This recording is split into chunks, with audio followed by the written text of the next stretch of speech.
The cold sleep chamber hissed open, releasing 5,000 years of frozen time. Daeho gasped as warm air filled his lungs for the first time in millennia. His muscles screamed in protest, but he forced himself to sit up.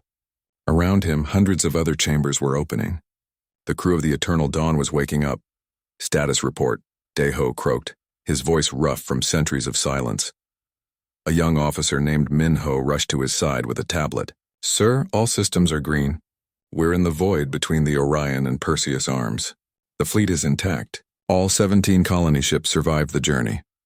Daeho stood on shaky legs and walked to the viewing port. Outside, the darkness of space stretched endlessly.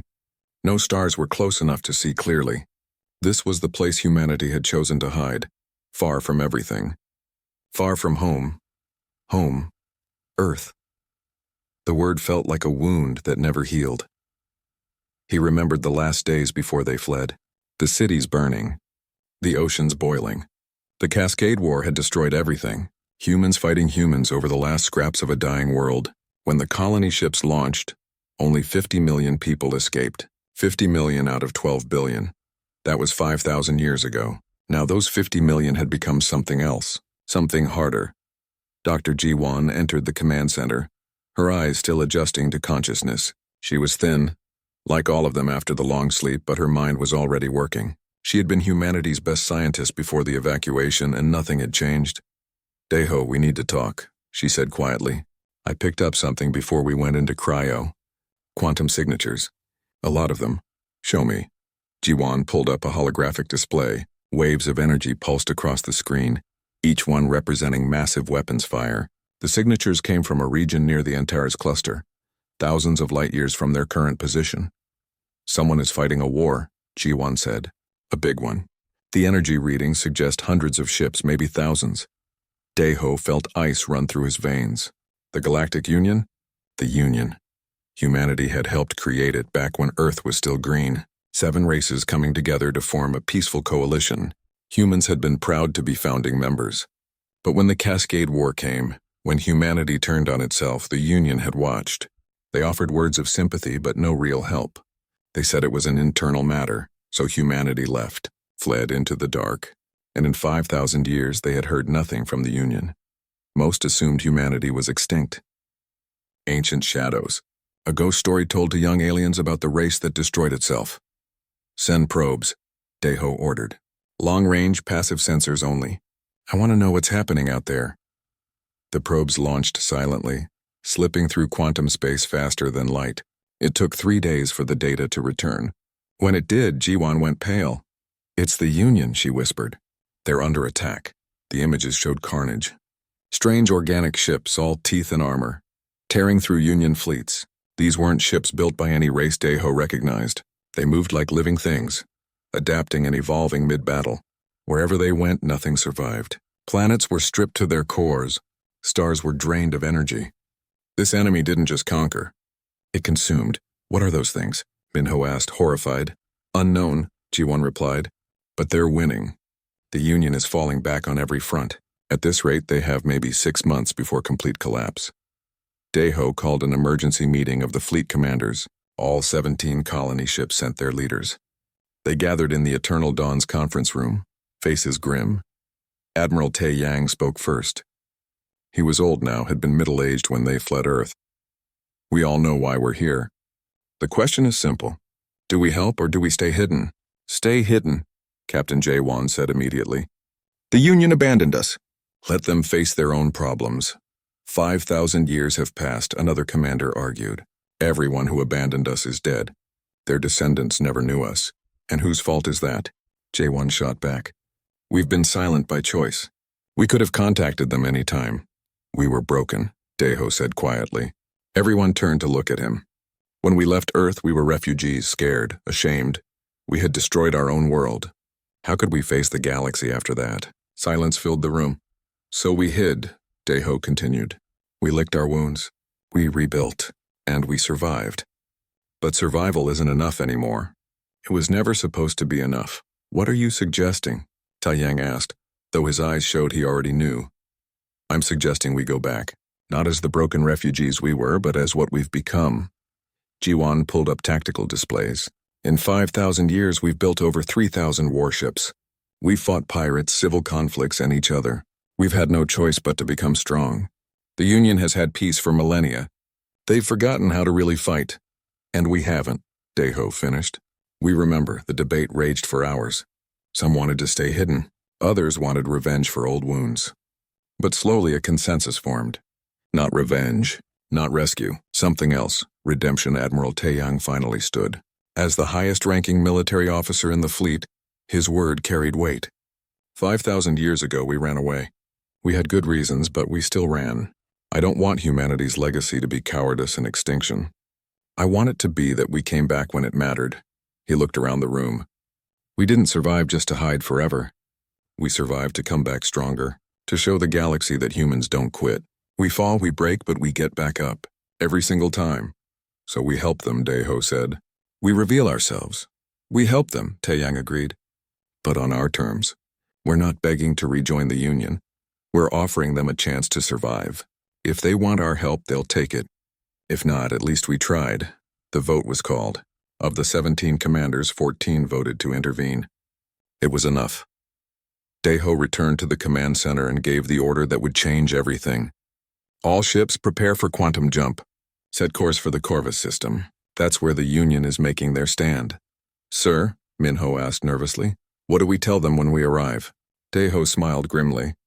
We tell them the ancient shadows are real. And we've come to even the odds. The human fleet, 3,000 ships strong, vanished into quantum space. After 5,000 years of silence, humanity was going back to war. But this time they wouldn't be fighting each other. This time they would remind the galaxy why humans had been feared and respected in the first place. The ancient shadows were awakening, and the universe would never be the same. Fleet Commander Threxus watched his fleet die. His 4 eyes tracked dozens of screens at once, each showing another ship exploding. Another crew lost. Another failure. The Valakir were unstoppable. Their bioships moved through space like sharks through water. All teeth and hunger. They didn't use missiles or energy weapons. They simply crashed into Union ships and tore them apart from the inside. The organic armor absorbed plasma fire like it was nothing. Sir, we've lost the Vengeance, his tactical officer screamed. The Glory is breaking apart. The entire left flank is gone. Threxus felt his scales tighten in fear. The Velkari Empire had ruled 100 worlds for 10,000 years. They had never lost a battle this badly. None of the Union races had. All ships retreat to Citadel Station, he ordered, his voice heavy with defeat. We cannot hold this position. The remains of the Union fleet, less than half of what they'd started with, jumped away. Behind them, the Valakir swarm consumed the wreckage, growing stronger with every meal. At Citadel Station, panic spread like fire. The orbital defense platform circled the Parliament world, where representatives from 700 species debated and made laws. It was supposed to be untouchable, safe. Now it was the last fortress. Threxes sat in the command center, staring at tactical maps. Red markers showed Valakir positions. They were everywhere. Blue markers showed Union forces. There were so few left. We have maybe a week, his intelligence officer said quietly. Then they reach Citadel. After that, nothing stops them from consuming the core worlds. Threxes closed all 4 eyes. He was going to die here. They all were. The Union had enjoyed 5,000 years of peace and prosperity. Now they would pay the price for forgetting how to fight. An alarm shrieked. Threxus's eyes snapped open. Contacts, the sensor operator shouted. Thousands of them. Coming out of quantum space right on top of us. Threxus's blood froze. The Valakir had found them. It was over. But the tactical display showed something impossible. The new contacts weren't attacking. They were forming up between the Union fleet and the incoming Valakir swarm. What is that? Threxus demanded. Who are they? Unknown, sir. The ship designs aren't in any database. They're not Valakir. They're not Union. They're not any known race. The ships were strange, sleek and predatory. Covered in angular armor and bristling with weapons, they moved with precision that spoke of experienced crews. Thousands of ships organized into perfect combat formations. Captain Hyun Sik stood on the bridge of the Rising Phoenix, a destroyer at the front of the human vanguard. Around him, his crew worked with calm efficiency. They had trained for this, prepared for this. For 5,000 years, humanity had done nothing but prepare. All weapons hot, he ordered. Target the bioships. Full auto-targeting. Don't give them time to adapt. Sir, the Union fleet is hailing us, his communications officer said. They want to know who we are. Tell them later, Hyun-sik replied. Right now we have bugs to kill. The Valkyr swarm hit the human line like a wave crashing on rocks. And the rocks did not break. Human railguns fired solid metal slugs at relativistic speeds. The Valkyr's organic armor, designed to absorb energy weapons, shattered like glass against kinetic impacts. Hundreds of bioships exploded in the first volley. The Valkyr adapted quickly. They always did. They spread out, tried to flank, used their speed advantage, but human smart missiles predicted their movements, tracking them with quantum computers that calculated millions of possible trajectories per second. The missiles didn't chase. They were where the Valkyr were going to be. Swarm fighters, small and fast, dove at the human ships. Union fighters had failed against them because they couldn't keep up. But human point defense systems didn't rely on pilot skill. Automated turrets tracked and eliminated threats in microseconds. The swarm fighters died by the hundreds. They're trying to board us, Hyun-sik's tactical officer reported. Bioships are latching onto the outer hull.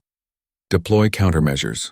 Sections of the Rising Phoenix's armor superheated to thousands of degrees. The Valkyr bioships recoiled, screaming in ultrasonic frequencies. Before they could recover, close-range plasma cutters sliced them into pieces. On the Union command deck, Threxus watched in stunned silence. The mysterious fleet was destroying the Valkyr. Actually destroying them.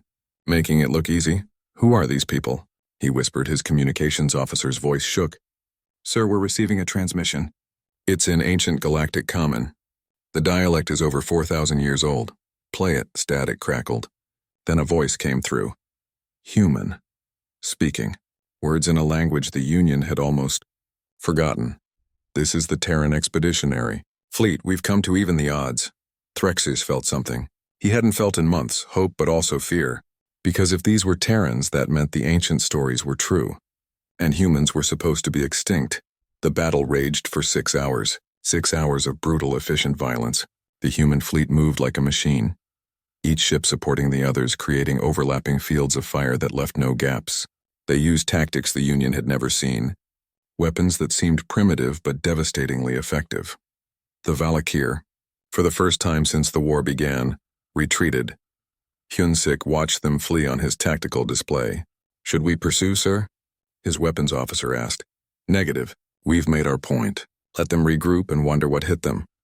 The human fleet regrouped near Citadel Station. Union ships kept their distance, unsure whether these newcomers were allies or a new threat. Admiral Tae-yang arrived on his flagship, the Indomitable. He was ancient by human standards, over 100 years old even before the cryosleep, but his eyes were sharp and his voice carried authority. Open a channel to the Union fleet, he ordered. Threxus's face appeared on the screen. 4 eyes stared at Tae-yang with a mixture of awe and suspicion. I am Fleet Commander Threxus of the Velkari Empire. Who are you? What are you? Tae-yang smiled grimly. I'm Admiral Tae-yang of the Terran Expeditionary Fleet. As for what we are, we're the race you thought died 5,000 years ago. We're the ones who left because we were broken. We're the ones who survived in the dark. Terrans? Threxus's scales rippled in shock. But you're extinct. The Great Silence? We were never silent, Tae-yang interrupted. We just had nothing to say. We were too busy surviving. Too busy becoming strong enough to face the galaxy again. Why come back now? Why help us? Tae-yang looked past Threxus at the vast station behind him. Citadel, the heart of the Union that humanity had helped build, then abandoned. Because running away was the right choice once. But doing it twice would make us cowards.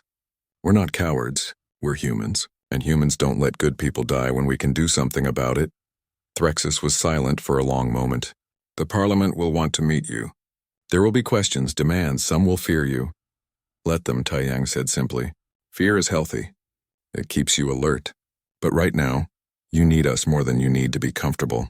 The Valkyr are coming back and next time they'll bring more. Can you stop them? Tae-yang thought about the 5,000 years. The hardship, the wars, the endless struggle to survive in the void. All of it had forged humanity into something new. Something dangerous, yes, he said finally. We can stop them. But you'll have to trust us. Trust the ancient shadows you thought were just stories. Threxus's mandibles clicked in what might have been a laugh or a prayer. If the choice is between trusting ghosts and dying, I choose ghosts. Smart choice, Taeyang said.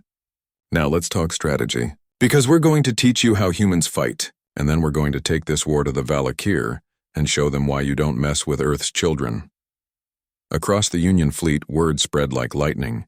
The Terrans had returned. Humanity, the lost founders, the ancient race that destroyed itself, had come back from extinction, and they had come back angry. The ghosts were real, and they knew how to kill.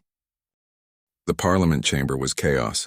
700 species, each with their own representative, argued and shouted in dozens of languages. The translation system struggled to keep up.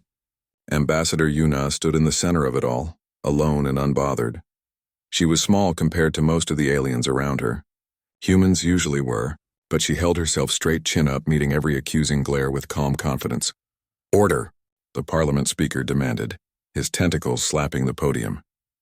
"We will have order." The noise died down slowly. Yuna waited. She had all the time in the world. "Ambassador Yuna of the Terran people," the speaker said formally. "You stand before the Galactic Union to answer for your presence here. Where have your people been? Why did you abandon the Union? And why should we trust you now?" Yuna activated a holographic projector. Images filled the air above the chamber floor. Earth green and beautiful, then Earth burning, cities collapsing, oceans turning to steam. 5,000 years ago our world died, she said simply. We killed it. Humans fighting humans over resources, territory, ideology. We call it the Cascade War, because once it started, nothing could stop it. 12 billion people lived on Earth. Only 50 million escaped. Silence filled the chamber. Even the most hostile representatives watched the images with something like horror. "We came to the Union for help," Yuna continued. "We begged. We pleaded. We offered everything we had left.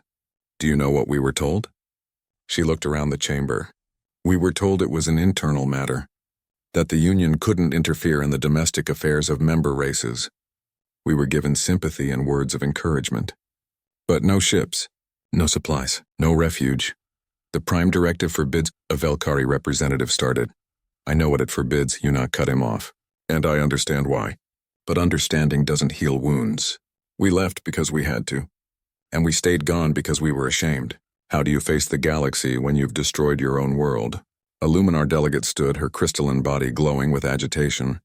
"And now you return as warriors? As killers? You prove that you are dangerous. That humanity should have been quarantined." Yuna's eyes hardened. "Dangerous? Yes, we're dangerous. We learned to be dangerous because the universe gave us no choice. We learned to fight because fighting was the only thing that kept us alive." She changed the hologram. Now it showed human colony ships, battered and worn, drifting through empty space. For 5,000 years we lived in the void. No planets. No resources except what we brought. We mined asteroids. We fought pirates. We rationed food and water and air. And sometimes we fought each other. The images shifted again. Human ships battling each other. Boarding actions. Desperate struggles for survival. We had civil wars, Yuna admitted. 3 major ones. Thousands died each time. But we learned from each one. We adapted. We became stronger, not because we wanted to, but because weakness meant extinction. Senator Kiwan, another human diplomat, stepped forward to join Yuna. He was older, with gray in his hair and scars on his face. "I fought in the Second Civil War," he said quietly. "Killed 23 people with my own hands. I'm not proud of it, but it taught me something. It taught me that peace is a luxury. You only get to be peaceful when you're strong enough that no one dares attack you." "Is that a threat?" an Ashanti representative hissed. "No," Kiwan said. "It's a fact. The Union has been at peace for 5,000 years. That's wonderful. But you've forgotten what war really costs. You've forgotten how to fight wars of extinction. We haven't. We can't forget." Yuna pulled up new data. Technical specifications. Weapon designs. Combat algorithms. This is what 5,000 years of struggle created. Adaptive AI that learns from every battle. Kinetic weapons that bypass energy shields. Quantum targeting systems that predict enemy movements. We didn't invent these things for conquest. We invented them to survive. Engineer Sujin appeared on a holographic screen from her lab ship. She was young, brilliant, and had no patience for politics. "Your plasma cannons are beautiful," she said bluntly. "Elegant. Efficient against most targets. But the Valakir have organic armor that absorbs plasma. You kept using the same weapons, hoping they'd eventually work. They didn't. She pulled up schematics of human railguns. These are stupid simple. Metal slugs accelerated to a fraction of light speed. No computer can make organic armor harder than tungsten traveling at 0.3 C. Basic physics beats biological adaptation. You call us primitive, Sujin continued. And you're right. Our weapons are primitive. But primitive works. The universe doesn't care about elegance. It cares about results. The debate raged for hours. Some species wanted to accept human help gratefully. Others demanded that humans be placed under Union oversight. A few even suggested that humans were potentially more dangerous than the Valakir. Then the alarm sounded. Threxus's voice came over the emergency channel. Valakir fleet detected. Second wave. Twice the size of the first. 8 to 6 hours. The parliament chamber went silent. All the arguments, all the debates, none of it mattered anymore. The enemy was coming. Admiral Tae Yang appeared on the main screen. He looked tired but determined. Parliament Speaker, we don't have time for politics. I'm requesting permission to take command of the Joint Defense Fleet. You want us to put our forces under human command? The Speaker asked incredulously. Yes, because I know how to beat them and you don't. You can debate whether to trust us after we've saved your lives. Right now choose my leadership or extinction. Threxus spoke up from the military command center. I support this. Admiral Tae Yang's tactics work. Ours don't. I recommend we follow his lead. Other military commanders joined in. Most of the Union's actual fighters, the ones who had seen the Valakir up close, supported giving humans control. The politicians were more reluctant. This is highly irregular, the speaker said. So is extinction, Tae Yang replied. Choose, the vote was called. It was close, but it passed. Admiral Tae Yang was given temporary command of all Union and human forces. Good, Tae Yang said. Now listen carefully. The Valakir are a swarm intelligence. They're smart, but they think in patterns. I found a weakness in those patterns, but exploiting it is going to hurt. He pulled up a tactical display. We're going to let them think they're winning. We'll fall back, make it look like we're breaking. Then we'll hit them from 3 sides at once, right in the center of their formation. It'll collapse their coordination. That's a trap strategy, Threxus said slowly. But it requires us to take heavy losses at first. To look weak, yes, and it requires trust. Trust that when you're falling back and the Valakir are tearing into you, we'll be there. That we won't abandon you. Threxus's mandibles clicked, like you did 5,000 years ago. The chamber went silent. Yuna winced. But Tae Yang didn't flinch. Yes, he said simply, like we did before. The difference is, we learned from that mistake. We learned that running doesn't solve problems. It just delays them. We're not running anymore. He looked directly at the camera, at all 700 species watching. We came back because we're done being afraid. Done being ashamed. We made mistakes. Terrible ones. But we survived those mistakes and learned from them. Now we're asking you to trust that we learned something worth knowing. The speaker's tentacles waved thoughtfully. If we do this, if we trust you and you fail, the Union ends. All 700 species die. I know, Tae Yang said. That's why we won't fail. Humans don't come back from the dead just to lose. We're too stubborn for that. Despite everything, despite the fear and uncertainty, Threxus laughed. It was a strange clicking sound, but definitely a laugh. Stubborn. Yes, I believe that.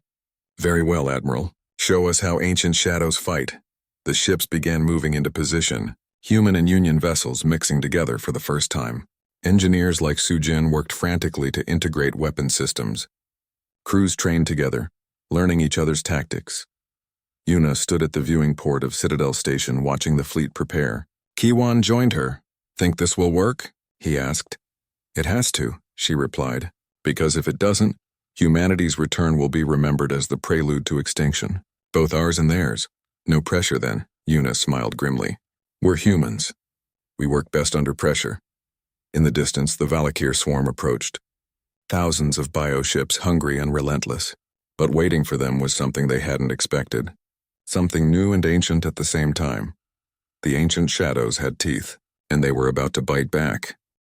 Captain Bora studied the tactical map with cold calculation. 50 human ships, 200 Union vessels, against what the scouts reported as over 10,000 Valakir bioships defending their core territory. The math was ugly. You're sure about this? Commander Threxus asked. He had volunteered to join the Deep Strike Force. leaving his command at Citadel to the younger officers. Bora respected that. The old warrior wanted to see this through personally. No, Bora admitted. But Admiral Taeyang is right. If we just defend, we lose eventually. We need to take out their queen nodes, cut off their coordination, make them mindless. She pulled up intelligence reports on her screen. The Valakir reproduce through these queen nodes. They're massive structures, half biological, half technological. Destroying them won't kill the swarm, but it'll break their hive mind. Turn them into animals instead of an organized army. And to reach them, we have to go into their territory, into the heart of consumed space. Threxus's scales rippled with unease. No one who has gone there has returned. Then we'll be the first, Bora said simply. Get your people ready. We jump in 3 hours. The fleet assembled in the staging area. Human destroyers and carriers mixed with Union cruisers and frigates. The crews were nervous. Everyone knew this was likely a one-way trip. But they went anyway.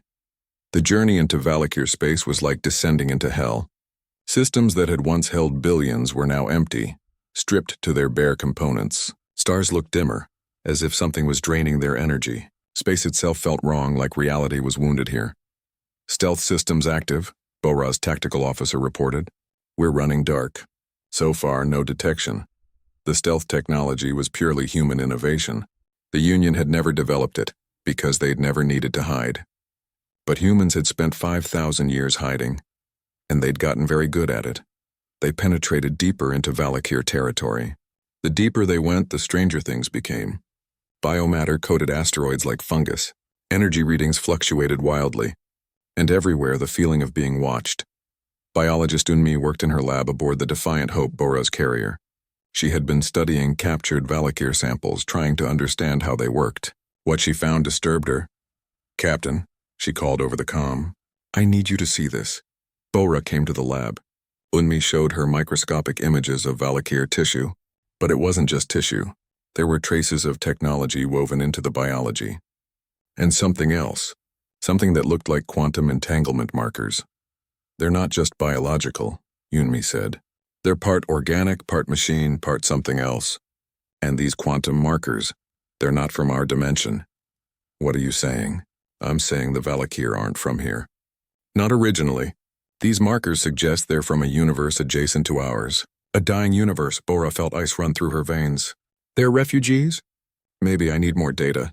But Captain, if I'm right, this changes everything. Before Bora could respond, alarms shrieked. Contact! Multiple Valakir bioships closing fast. The stealth had failed. Or maybe the Valakir had always known they were there and were just waiting. The battle was brutal. The strike force fought its way deeper, losing ships with every engagement. Union vessels that relied on shields and energy weapons fell quickly. Human ships with their heavy armor and kinetic weapons lasted longer but still took damage. We're not going to make it, Threxus said grimly, watching the casualty reports climb. Yes, we are, Bora insisted. We just need one ship to reach the Queen Node. One ship is all it takes. Communications officer Sang Min suddenly sat up straight. Captain, I'm picking up something strange. It's not a transmission. It's more like quantum noise, but there's a pattern to it. A pattern? Like language or math. It's repeating. Sang Min's fingers flew over his console. I think it's the Valakir. I think they're trying to communicate. Unmi rushed to the communication station. Let me see that. She studied the patterns, her mind racing. This is amazing. It's quantum entanglement communication. They're not using radio or lasers. They're sending information through paired particles. Can we translate it? Bora asked. Maybe if we modify our quantum computers to match their frequency. It'll take time. We don't have time, Threxus said. Another ship exploded on the tactical display. Make time, Bora ordered. If there's even a chance we can talk to them, we have to try. Unmi and Sang Min worked frantically. They combined human quantum technology with Union translation algorithms, creating something new on the fly. It was messy, improvised, but it might work. After an hour of desperate fighting, Sang Min got a lock on the signal. I have it. Sending response on the same frequency. For a moment, nothing happened. Then the Valakir attacks paused. Not stopped, just slowed. Like something was paying attention. The response came through. Not words, but concepts. Images. Emotions. It flooded through the communication system like a tidal wave of information. Dying universe. Heat death, entropy collapse. Billions of sentients watching their reality fade. Desperate search for escape, finding the weak point between dimensions. Crossing over. Hunger. Always hunger. Consuming to survive. Consuming to delay the inevitable. Bora felt tears streaming down her face. The emotions were overwhelming. Terror, desperation. The knowledge that extinction was coming and nothing could stop it. They're dying, Yunmi whispered. Their entire universe is dying. They came here because they had no choice. They consume us because they need energy to sustain themselves. Without it, they fade back into their dying dimension. Threxus's voice was shaken. They're refugees. Like humans were. Like half the Union species were at some point. But they're killing billions, Sangmin said. Intent doesn't matter when the result is genocide. Bora made a decision that would either save two civilizations or doom them both. She sent a message through the quantum link, not words, concepts. The image of Earth dying, humans fleeing, 5,000 years of struggle. The pain of being refugees, the desperation to survive, and then one more concept, hope. The Valakir response was confusion. Hope? How? Their universe was ending. Nothing could stop it. Bora sent another message. Humans had survived the impossible, lived in the void for 5,000 years, built a civilization from scraps. If they could do that, maybe they could help. Maybe there was another way besides consuming everything. The Valakir attack stopped completely. The bioships pulled back, holding position, waiting. Captain, what are you doing? Threxus asked carefully. Something probably stupid, Bora admitted. But fighting isn't working. The Valakir keep coming because they have to. Because the alternative is extinction. So maybe we don't fight. Maybe we offer them something better. She opened a channel to the fleet. All ships hold fire. I repeat, hold fire. We're attempting first contact. Captain, the mission is to destroy the Queen nodes, one of her officers protested. The mission is to save the Union, Bora corrected. Destroying the Queen nodes just kills Valakir. It doesn't stop them from being desperate.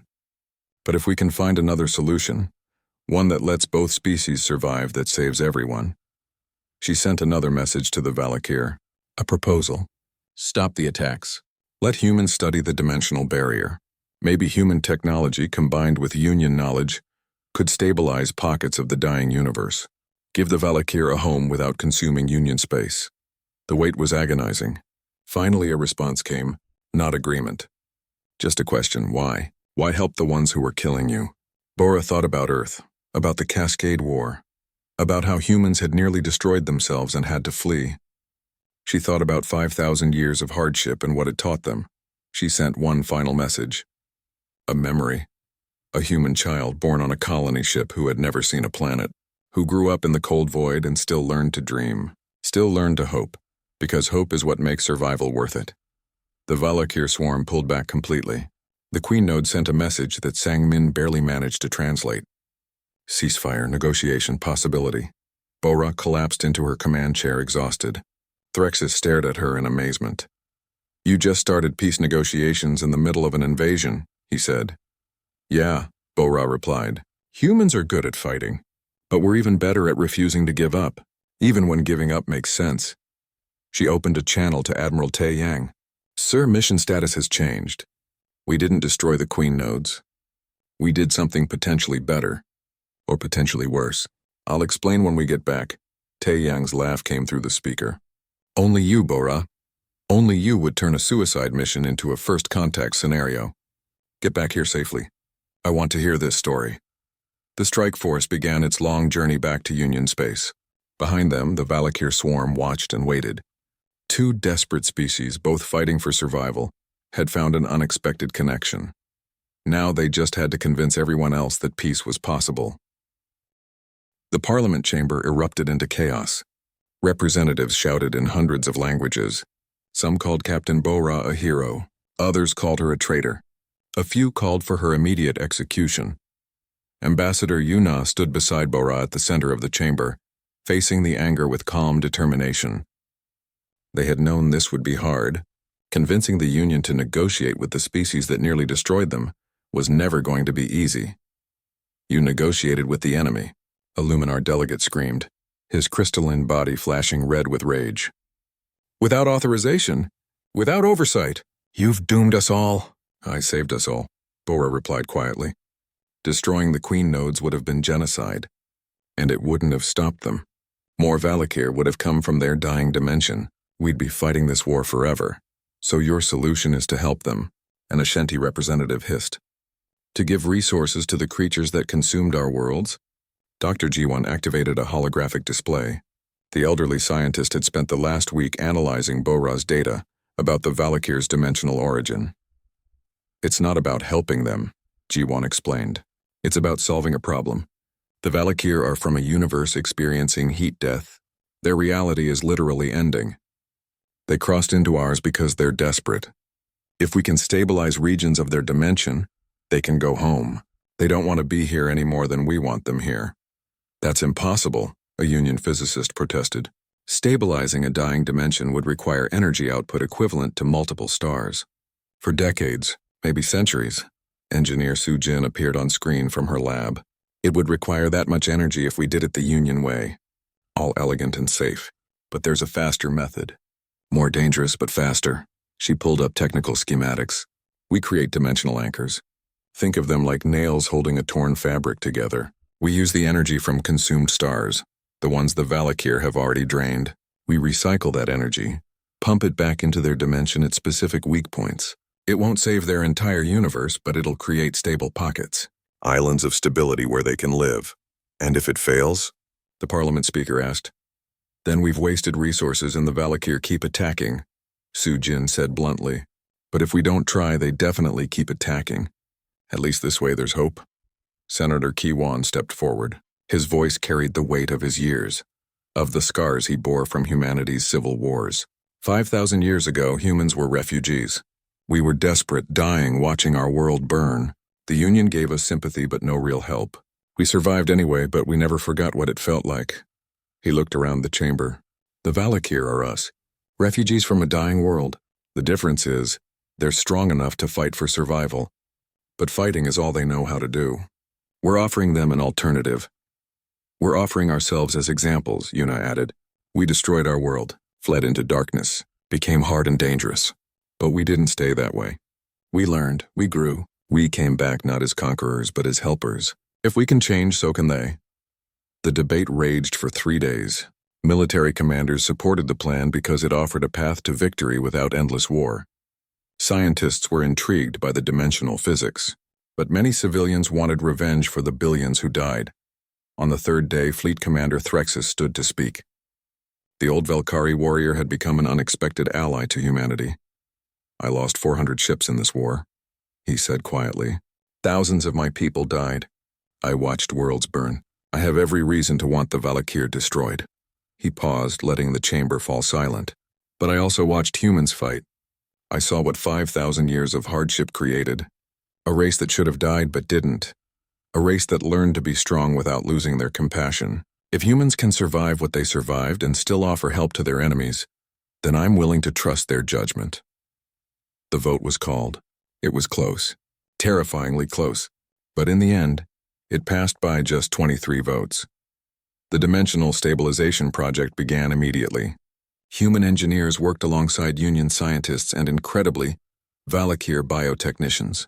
The Valakir sent representatives through carefully controlled quantum links. They were strange, unsettling beings, but they were intelligent and desperate for this to work.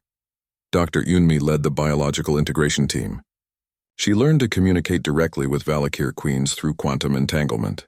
It was disturbing, feeling alien thoughts brush against her mind, but also fascinating. They're terrified, she reported to Bora. Not of us, of dying, of their entire species fading into nothing. Everything they've done, all the destruction, it comes from that fear. Fear, I understand, Bora said. Humans lived with that fear for 5,000 years.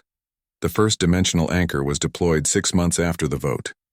It was a massive structure, part human technology, part Union science, part Valakir biological components.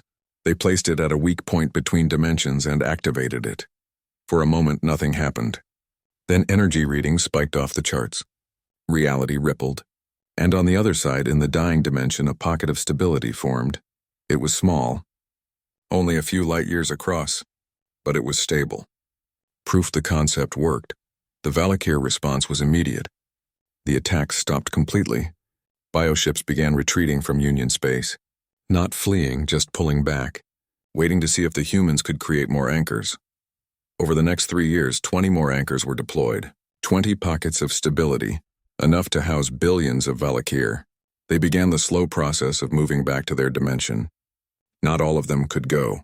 Some would have to stay in Union space, refugees permanently, but most could return home. The work was hard, dangerous. Several ships were lost to dimensional instabilities. But humans, Union species, and Valakir worked together. The cooperation was awkward at first, filled with mistrust and old wounds. But slowly, it grew easier.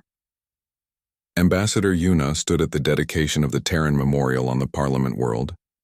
5 years had passed since humanity's return. 5 years since the ancient shadows became real again. The memorial was simple, a wall of names. Every human who died in the Cascade War, every refugee who died in the 5,000 years of exile, every soldier who died fighting the Valakir. The names covered the wall for hundreds of meters, a testament to humanity's suffering and survival.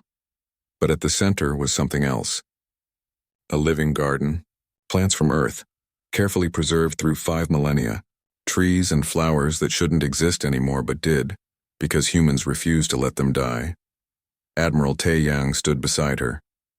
He was ancient now, well over 150 years old, but he'd insisted on being here. We did it, he said quietly. Came back from extinction, saved the galaxy, made peace with an enemy everyone said couldn't be reasoned with. We did, Yuna agreed. Was it worth it?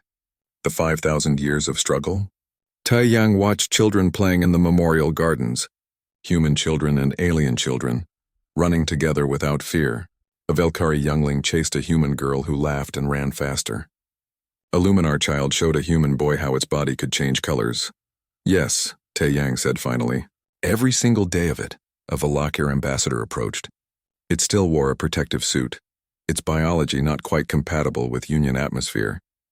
But it had learned to move gracefully. Through quantum translation it spoke.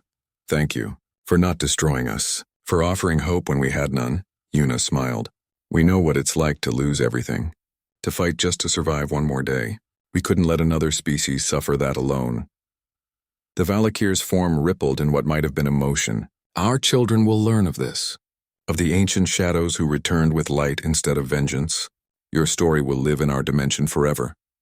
As the dedication ceremony continued, Yuna thought about Earth. The world was still dead, still scarred. But human scientists were talking about restoration, about returning home. It would take centuries, but humans had time now. The inscription on the memorial read, "They thought we were only ancient shadows, ghosts of a forgotten age, but shadows remember the light. And we came back to share it." Below that, in smaller text, a quote from the first refugee ship's log, written 5,000 years ago by a human who refused to give up hope. We will survive this. We will grow stronger, and someday we will return home. Not as the broken refugees we are today, but as something better, something proud. We will show the galaxy what humans truly are. Taeyang placed his hand on the memorial wall, feeling the names etched there. Friends, family, strangers who all shared the same desperate dream of survival. Mission accomplished, he whispered. We made it home. Senator Kiwan joined them, carrying his granddaughter. She was 6 years old, born on a colony ship, but growing up in a galaxy at peace. She would never know the fear her grandparents lived with, never know the desperate struggle to survive, and that was exactly what they had fought for. Tell me the story again, the little girl asked. About the ancient shadows, Kiwan smiled. Once upon a time, humans almost died. Their world burned. They ran away into the dark. For 5,000 years they wandered in the void, homeless and scared. But they didn't give up. They learned. They grew. They became strong. And then they came back, the girl said excitedly, and saved everyone.